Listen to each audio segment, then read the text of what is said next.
By popular demand, Debbie Reynolds Consulting is now offering executive briefings on emerging data privacy risks and how companies can avoid them. To learn more, visit the executive briefings page on my website. Thank you.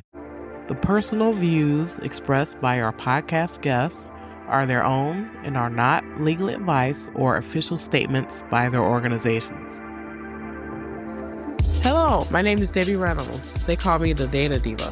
This is the Data Diva Talks Privacy podcast where we discuss data privacy issues with industry leaders around the world with information that businesses need to know now. I have a very special guest on the show, Marcus Wills. He is the vCSO at Will Secured IT. Welcome. Welcome. Thanks for having me. Absolutely. I appreciate being here. I'm flustered if you can't tell. I'm so filled to the brim with excitement to just be here talking to you right now. So, Oh yeah. my gosh. Oh my gosh. Well, I'm excited to have you here. You had called me up. We have a friend in common. My Mhm. friend Gina King, she's like a force of nature. And so Absolutely. you called me up and we talked. We had a great conversation. And so, first of all, you're such a brilliant person. And we just hit it off so well. And the thing that I love about you is that you intersect at security and identity. And Yeah. so identity is like a huge thing. And I feel like people don't pay as much attention to it as they should.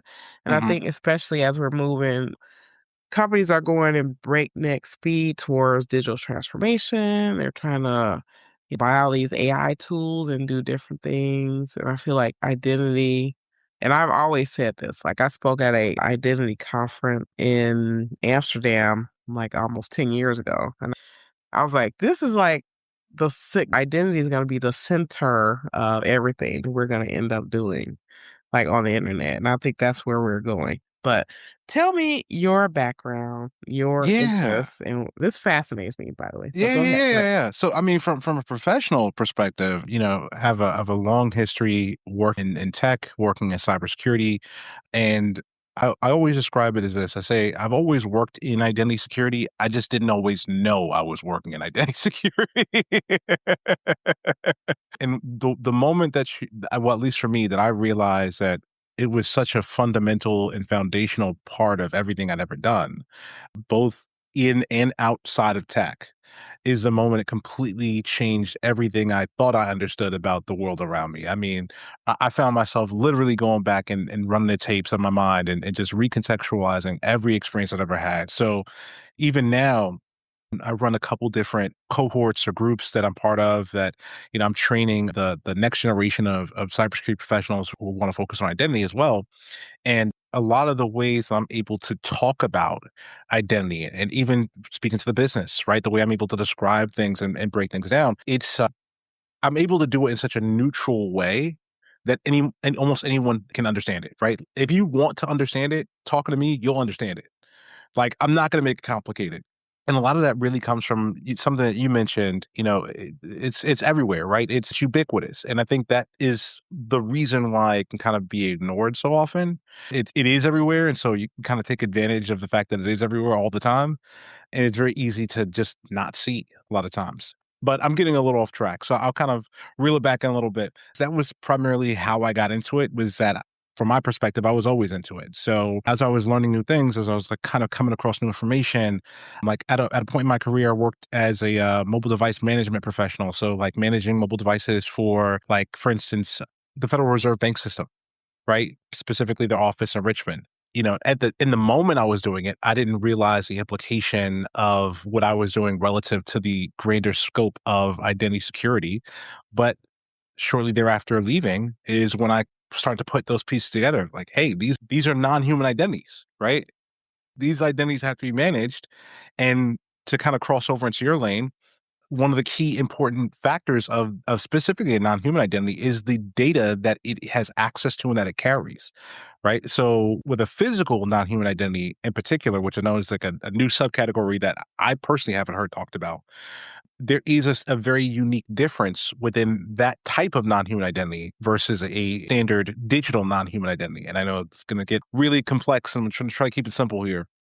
But with a physical non-human identity, it not only can access data, it is the platform which stores the data into itself, right? So if I have like a laptop, or if I have a mobile device, if I have tablet, if I have like any kind of internet connected device that can store data, right? Yeah, the data may be accessed in the cloud, but there at some point is going to be some cache data that's saved to the local device. Therein which creates a risk of that data being exposed to parties that may or may not should have access to it, right? So there's a lot of complexity that I'd kind of learned retroactively from being in some of the environments I've been in. Very cool. I just want to explain identity in general. So I think people who don't understand this area think it's access control. So Marcus gets hired and someone puts his name in the database and he gets access to email and all this sort of type of stuff. But identity is like way broader and much bigger than Hmm. that. And some of the parallels I see in identity and privacy to me is about, I feel like both of these areas more so than ever now require a lot more context. So if you're just putting someone's name in access control list, you don't have any context really. We thought back in the olden days that was the context. Like I put, okay, you're in accounting, you have access to accounting software, but we Hmm. have people accessing all these crazy data types and systems and taking actions that they were never doing before. And so that context is really important in terms of understanding identity, especially now that we're getting to a situation where we're giving AI identities Mm, to do mm, stuff. Like, so these are not even humans, right? So right. just give me a just idea just for the audience so they understand. Yes, I'm going to describe it in two different contextual ways, to your point, right? Because context is everything. So the first way I describe it is really, I kind of separated it into three markers that you can identify to know if something is or has an identity, right? Because there's a difference. Something can have an identity, right? And something can be an identity. So, in the spectrum of what we're talking about in the business and tech, and even been in the business, it kind of goes beyond tech, but just to keep it simple, can it access data? Can it store data? And can it connect to a network? Right? Those are the three markers that I'm looking for when I'm looking to identify something that is or has an identity.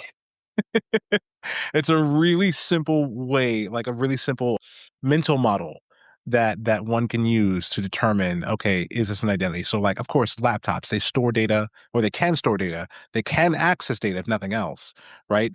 And they can absolutely connect to a network. Humans are a prime example of that, right? Even if we're not talking about a digital network, we still have networks that we are connected into. We have social networks, like actual social networks, not like your LinkedIn's or your Facebooks or what have you. I mean, like we have connections of people that we communicate with, even outside of the bounds of technology. We also can access information, i.e., data. We also can store information, i.e., data, right? And so in many ways, that's just a universal model that we can use to say, okay, here's something that can be included in that parameter of what an identity is. The other way I like to look at it is the second kind of mental model is using the old practices from my social studies classes in seventh grade: who, what, when, where, and why, right? Those five questions can oftentimes help to determine where you may have an identity.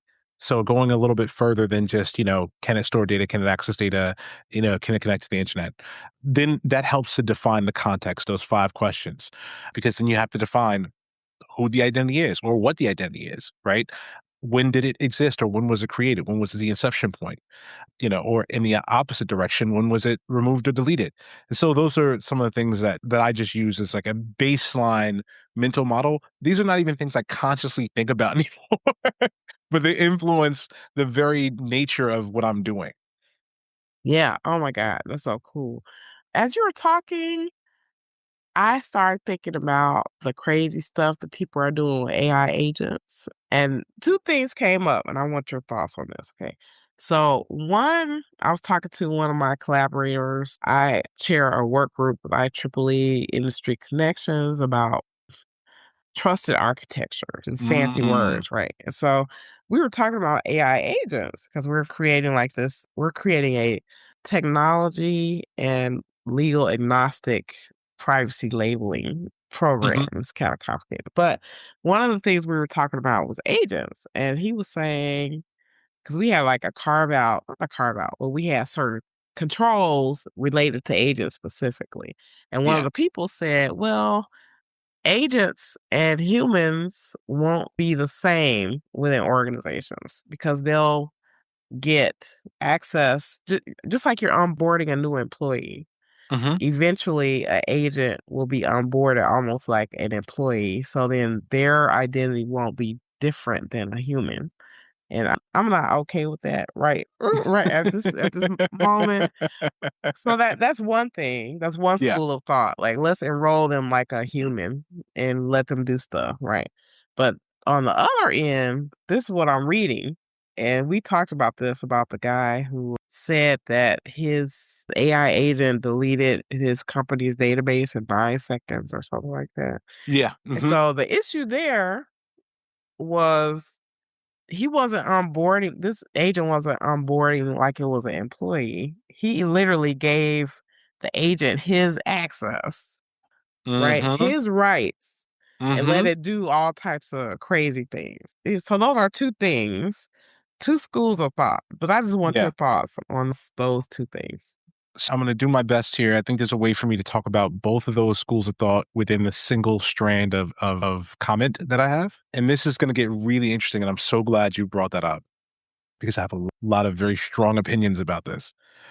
So firstly, I will say that when it comes to AI agents or AI in general as we know it, there's something that is very unique about that type of software. Because in reality, that's all the stuff is, right? It's just it's an application, it's software, whatever you want to call it, right? It's a piece of technology that was built, designed, written, employed for use. Okay. In most scenarios, before the age of what we've calling AIs, and I'll kind of revert back to what I refer to it as, which is large language models. Because there in my mind, there is a key difference, but that's neither here nor there for right now. Technology and software has been, for the most part, what I would consider trustworthy, right? Now, I don't mean to say that every piece of technology that was ever written and developed is trustworthy to every person. What I'm saying is that if I'm a threat actor, for example, and I build a malicious piece of software, I can trust that it's going to do what I intended for it to do. Right? I think that also requires us to actually understand trust in the context that I'm using it in, which is a non-moralistic context. It's not to say that trust always equals good. It just means that trust equals a measured and repeatable outcome that is consistent, right? So, with that being said, LLMs and AI in particular are one of the first types of applications and software that we're using as a society of people that is untrustworthy, right? Right. That in and Right. of itself introduces so many different elements of risk, right? And what I mean when I say that, I mean like literal risk. Like the opposite of trustworthy is risky, right? Or untrustworthy can also equate to riskiness because you don't know what the outcome is going to be. You can't for sure say that the outcome is going to be X. It could be X. There's a high probability that it likely would be X, but I can't say that with a level of definitive measurement, right? And so the easiest way to think about it is like this. Imagine hiring somebody into your organization and you find that on their background check, they lied about something consequential, right? However, this person has a skill set that fits a need within your business that is so desperately hard to find that you are willing to make an exception, right? Whatever was in a background check was not enough for you to say, "Mm, stop right there, do not pass go, do not collect $200, immediately terminated, right? So you bring this person into your organization and you give them a task that is related to what you need them to do. However, you find that consistently they're doing things outside of the parameters of what you need for them to do. They're doing the job, but they're doing other things as well that are continuing to increase the level of risk your business is taking on. That is effectively what it's like to implement an LLM or an AI into an organization. And it's something that is an uncomfortable truth that we have to come to terms with. Because if we don't, then we can't effectively get our hands around it to know where the right safeguards need to exist in order for businesses and organizations to continue to operate sustainably, right? I'm not saying don't do it. I'm not saying, hey, poo poo AI. I'm simply saying, let's understand, right, what those risks are, what the appetite is for that particular level of risk within an organization, and then define out how we can actually put the right safeguards around it. So to a degree, I agree with the sentiment that these AIs, I'm using the term colloquially, of course, are going to be onboarded as humans. And I believe that that is actually not necessarily the bad idea that people might think it is, right? I think the consideration needs to occur in what kind of human are you assuming this system is going to be, Right. right? So and I'm going to bring one thing up and it might take us down a different road, but I got to say it. There's a common linguistic misnomer that exists in the world of our society, but specifically, I see it more and more in cyber. Okay. It's a very simple term. People will say it quite often. I'm sure you've heard of it. Trust but verify. I Right. personally do not abide by that terminology. Mhm. And it goes to exactly what we're talking about. If I trust this system that I know cannot be trusted, or that I don't know can be trusted, which is equally as important, right? And I bring it into the inner sanctum of my organization and I give it the level of access that it would need to have. You mentioned that article that happened where this professional gave his access, abdicated his responsibility. Let's call it what it is That's right. to this AI, right?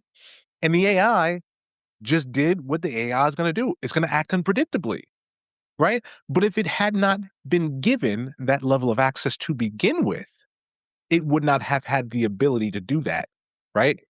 So once again, go back to that trust but verify thing. You trusted it and you verified after. However, what you verified was the deletion of incredibly sensitive and, and important data in a time frame that did not really allow for anyone to respond or react, right? So is that really the mental model we want to be using going forward?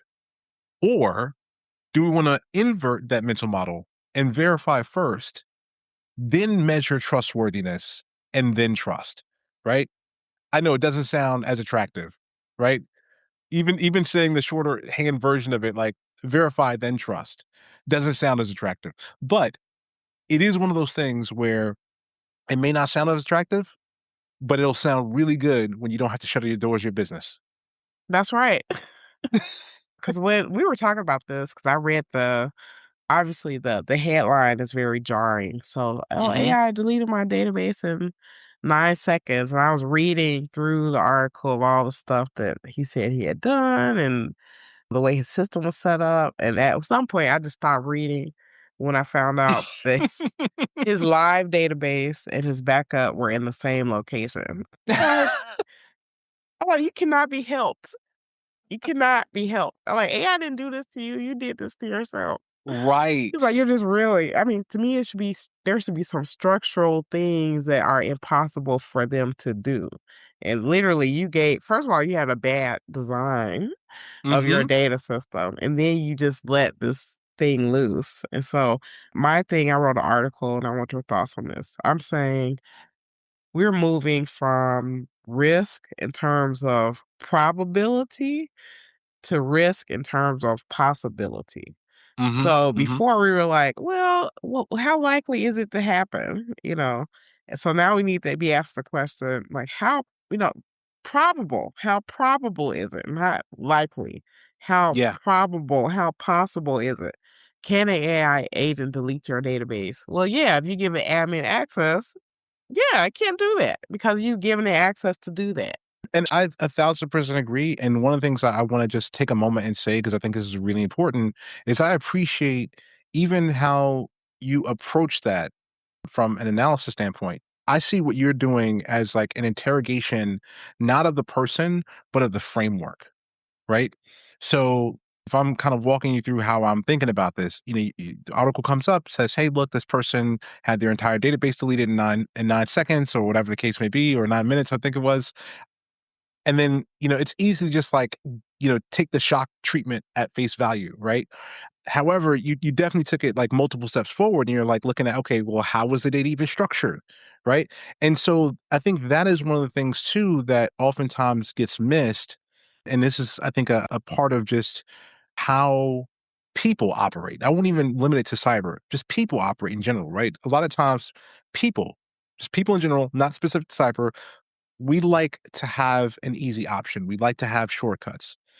And I'll go down a little bit of a side tangent here because it's important. I was actually talking to Gina not too long ago, and I was telling her about, like how when I started off on this path of like training others into identity security, I wanted for them to have a better experience than I did because everything I know about identity, like I'm all self-taught, right? Like the whole process that I've been building out was a series of, okay, let's strip out all the nonsense that you don't need and like just leave in the content that you absolutely would need to be able to be successful. And I was able to get it down to like a really short period of time in order to like train people up and get them out the door and have them know everything you need to know to do the job. The thing was, I was thinking about it from my perspective, which was this is a major shortcut, right? And it was. The problem is, to the person who's never lived what I've lived through, it's not a shortcut. It's just the long way. Right.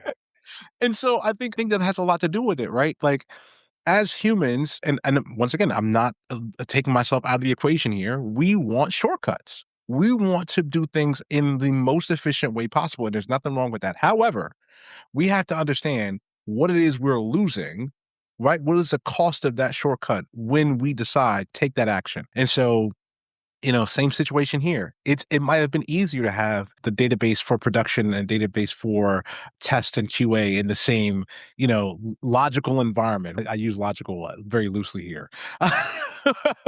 But obviously it didn't work out for that person in the end. And, the hope is that that person would have learned a valuable lesson from it and that maybe other people will also learn valuable lessons from it so they don't end up doing the same thing, right?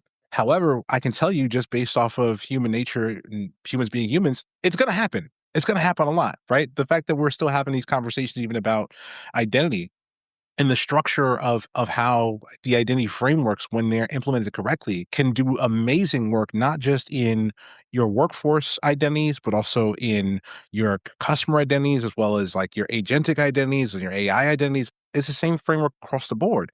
And yet and still, as a society, it's been 40 plus years and we still haven't figured it out yet. Every time I watch a television show, right? Like I started watching Halo, the TV show based off the hit video game series.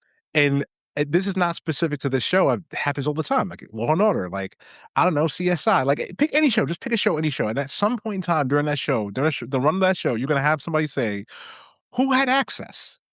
Right? Who had Yeah. access? Who had access to these systems? Who had access to these computers? Who had access to this location? Who had access to the victim? Who had access to like the products? Like that's a question that comes up so often, so many times, and so many things that we interact with all of the time. And yet and still, we haven't figured out to kind of bring this all under the same umbrella, the importance of traceability, right? Because that's kind of going back to what I was mentioning about you, like you're interrogating the framework. You have a traceability matrix that you're using to then understand, okay, well, how did we get here? We didn't just get here by somebody waking up one day and saying, like, hey, this is a great idea. No, there were a series of decisions that led an individual or group of people to the point where they felt comfortable, right? They felt that this was a good idea because whatever actions they were taking, they did not perceive the risk. Right. In a way, it's like I think of it whenever I see things like this and I try to dissect it, it's always It's never one thing. Like people say, it's the straw that broke the camel's back. Mhm, It's a mhm. cascade of things. It's a multitude of things that compound and lead to that one moment that, "Oh my god, this they deleted my database." But then you did these 10 other things that Right. created this risk that made it possible that your database got deleted. Right, right, right. And even when you talk about like that common phrase, like the straw that broke the camel's back, right? It's like we're still only focusing on that one single straw instead of like the 20 bales of hay sitting on that camel's back before this point. Like, are we really gonna ignore that? We just gotta focus one little one little strand of hay. Okay, got it.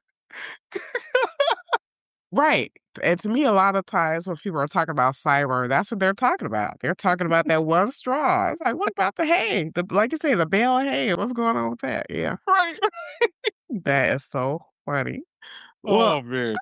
I want your thoughts about privacy, how it connects into identity. I think they're Yeah. intimately related. What are your So thoughts? I agree. I agree. And I have some very interesting takes on this too. So hopefully no one comes for me in the comments. But so I've done a little bit of like research and just a fun fact about me. I am a huge nerd. And I mean that in all manner and senses of things. A while back I was doing some research and I'm interested in like linguistics in general, right? And so I find that in particular, linguistics has a fundamental tie into what we call identity, how we want to be seen by the world, how we want people to perceive us, and in many cases, depending on who you are, how you want to not be perceived, right? And so many of these things are inextricably linked to the language that we use to then describe the very attributes that make us who we are. Just a little bit of like background. So because of that, I'm just really interested in language. And I started looking up like the etymology of the word security. And so it comes from a Latin term securitas, which means free from care, right? And this was incredible to me because it started to unlock so many other different things. And what it really amounted to for me was that security isn't something you have or that you do necessarily. For me, it's a feeling, right? It's a state of mind. So even if I have something of value, and I'm going to get to like the privacy connection here in a second. I apologize for being so long winded, but even if I have something of value, right? I don't need to have that thing locked down to feel secure, right? I personally, internal to me, myself as an individual, I have to feel so confident, right? So secure in myself, right? To not use the word to describe the word, but I have to feel so at peace with myself that regardless of who's around the thing, if the thing is actively protected or not, it doesn't matter, right? It only matters that I have had it at one point and I realize that I may not have it tomorrow, but I've been able to appreciate and enjoy it for the time that I have had it. And that's good enough. That's really what it broke down to for me, right? Kinda like the term like, "Oh, it's better to have loved than lost to have never loved at all." So, tying this back in to privacy, right? So, when I think of privacy, that is something I feel like in the understanding of what these terminologies mean, that is something that you can express, right? There's an expression of privacy, not like a verbal expression, but oftentimes like some sort of physical expression. It is in many ways correlated to protection, right? I am cordoning something off, right? I am making something less visible. I'm obscuring something, right? And so even when we think about privacy, privacy can only exist in certain context within a business or even outside of the business for personal privacy, right? Because here's the thing, I want to have privacy, absolutely, right? There are things that I absolutely want to have privacy on. So there's that old song, I'm not going to sing it, but it's like, sometimes it feels like somebody's watching me. Like that whole song is about privacy, right? Like, Yeah, there's totally. something about being in the shower and feeling like somebody's spying on 'em. No one wants to feel like they're being spied on in any of those like intimate moments of their life, right? And so what it really amounts to is this. We all want privacy with an asterisk, right?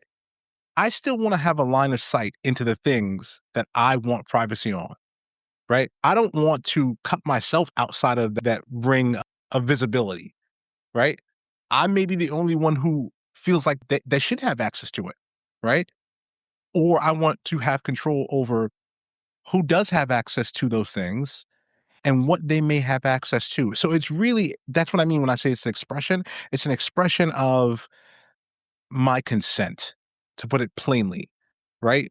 It is an expression of my consent or your consent or any person's consent, depending on like what's under their purview for that privacy. And so there is a relationship between privacy and security. However, they are not mutually exclusive. And that's really what it comes down to, right? Privacy implies that I want to be able to manage and have a level of autonomy over what gets accessed when, why, how, and where.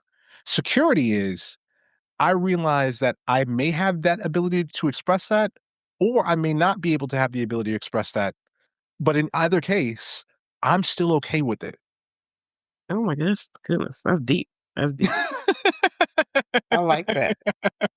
I like that. Right. And so for me, I feel like I want your thoughts. I talked for many years about this, especially in privacy when we're talking about organizations dealing with data and people.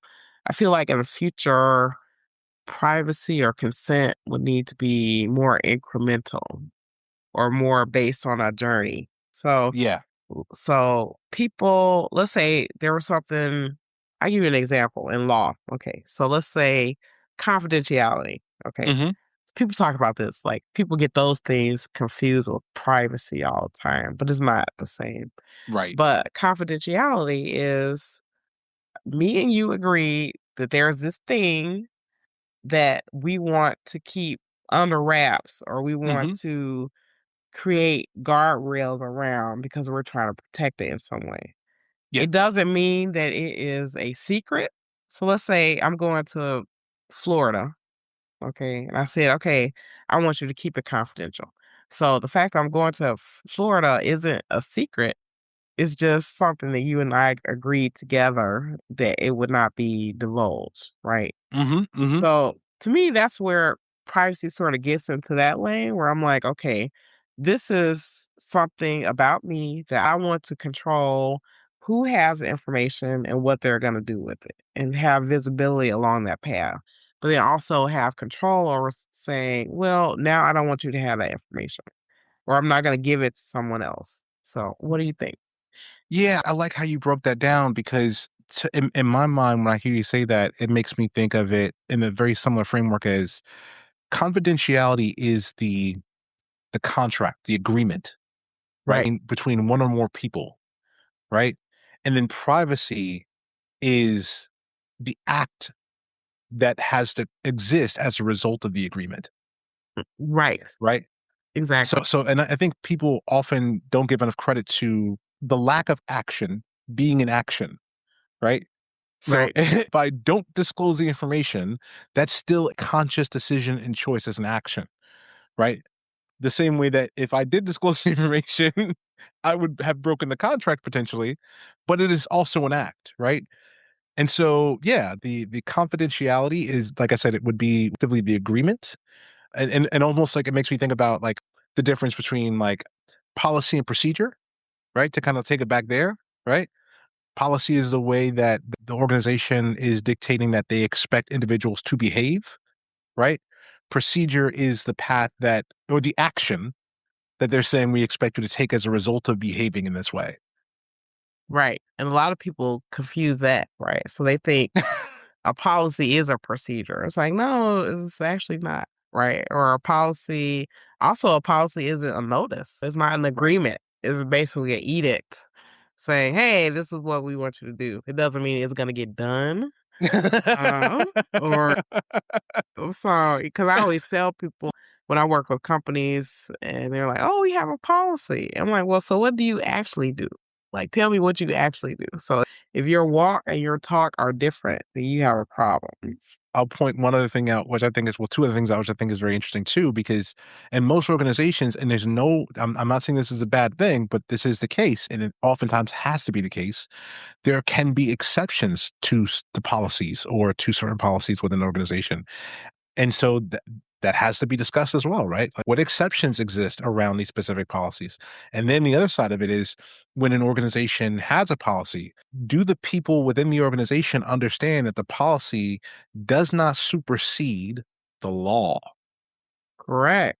Exactly. So that's where we're really getting complications, or the complexity is getting more strong every day Hmm. because of the changing laws and landscape. But then also expectations are changing. So customers are expecting more transparency. They're expecting more companies to protect their information in different ways than maybe they had done before, or be more transparent about what they're doing with their data. Right. And that's, I mean, it kind of bringing us all back into the identity vector because it's not that it wasn't already there, but just tying a bow on it and showing, the audience of like how this all connected. Oftentimes within organizations, and it isn't specific to people identities, it can happen across any type of entity within the organization. You may have someone who has a level of access that they had previously received from a different role that they had in your organization or a special project or what have you, and like you said, organizations, their requirements are changing in real time. And so they may need for their employees to protect the data in new and novel ways that they had never really considered before. How can we really expect that to unfold in a way that is beneficial to the organization, the public in general, right? The customers, the vendors, the suppliers, all these different groups, if we don't even have an accounting of how the data that can be accessed.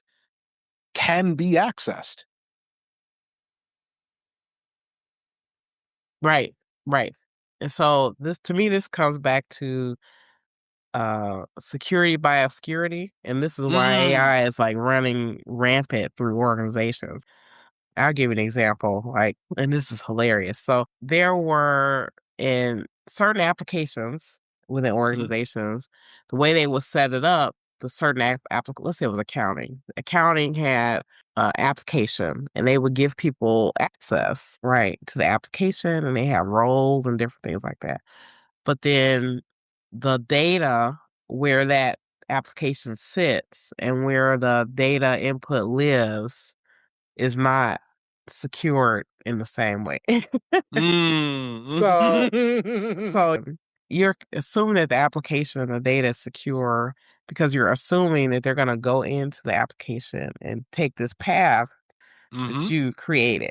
You're not thinking that they're gonna just blow the back door off of everything and just go in and grab everything regardless of access. And so this is the AI problem where we have, and to me, this is the example of this guy who said his database was deleted, right? Right. So it's like, if your database was protected on the back end, an AI agent could not have deleted that, but it did.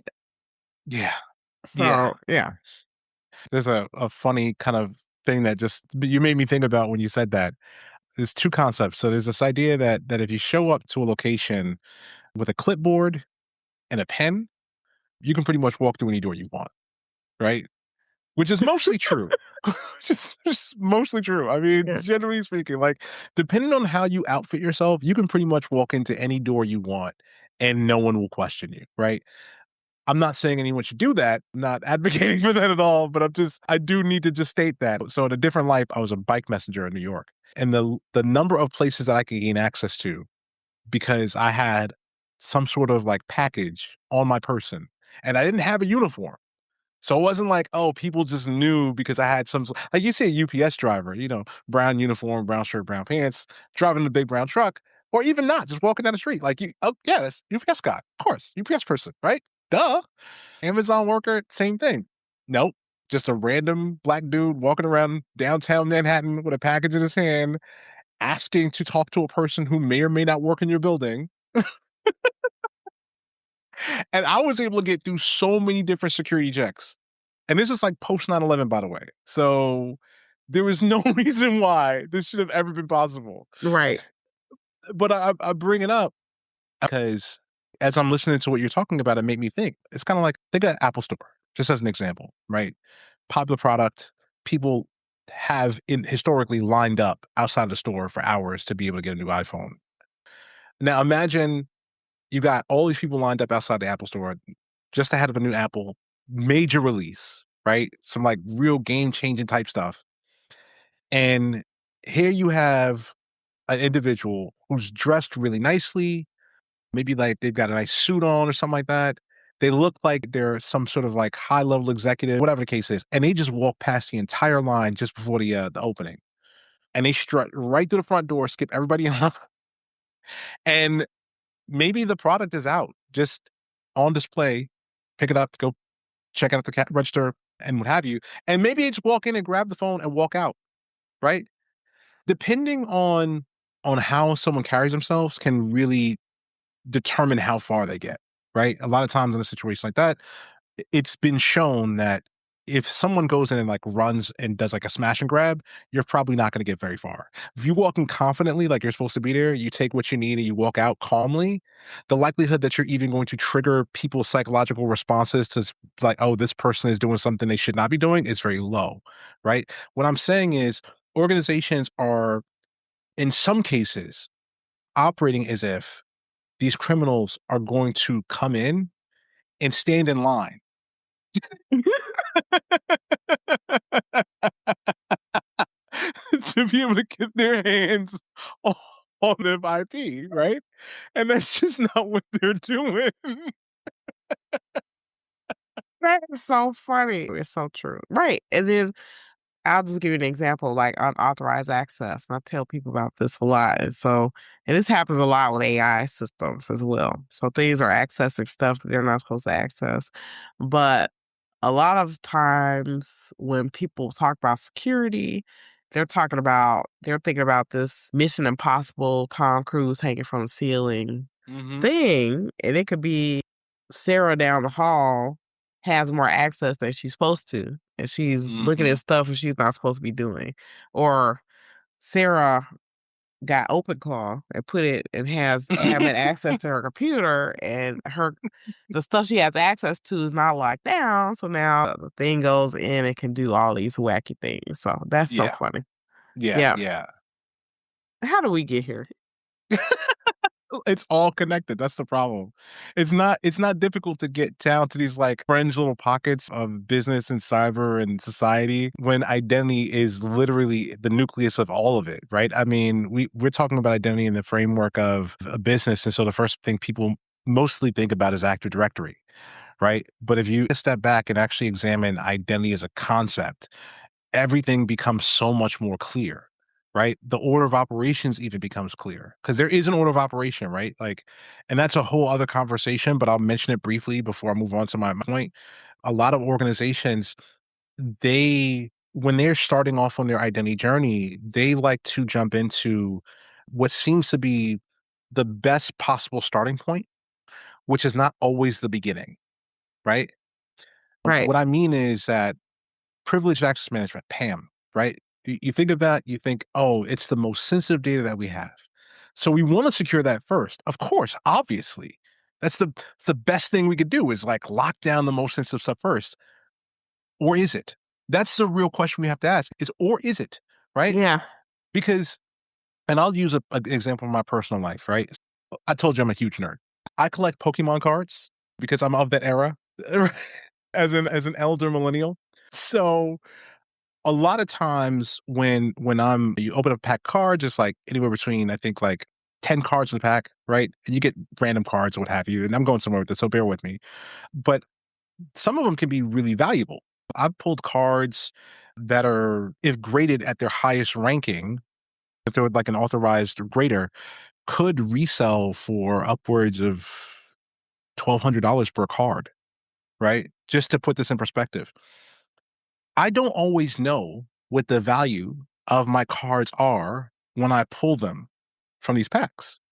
So what I initially do is they're all numbered because each set has a certain number of cards in it. So I will start to organize them based off of their number and where they appear in the set, right?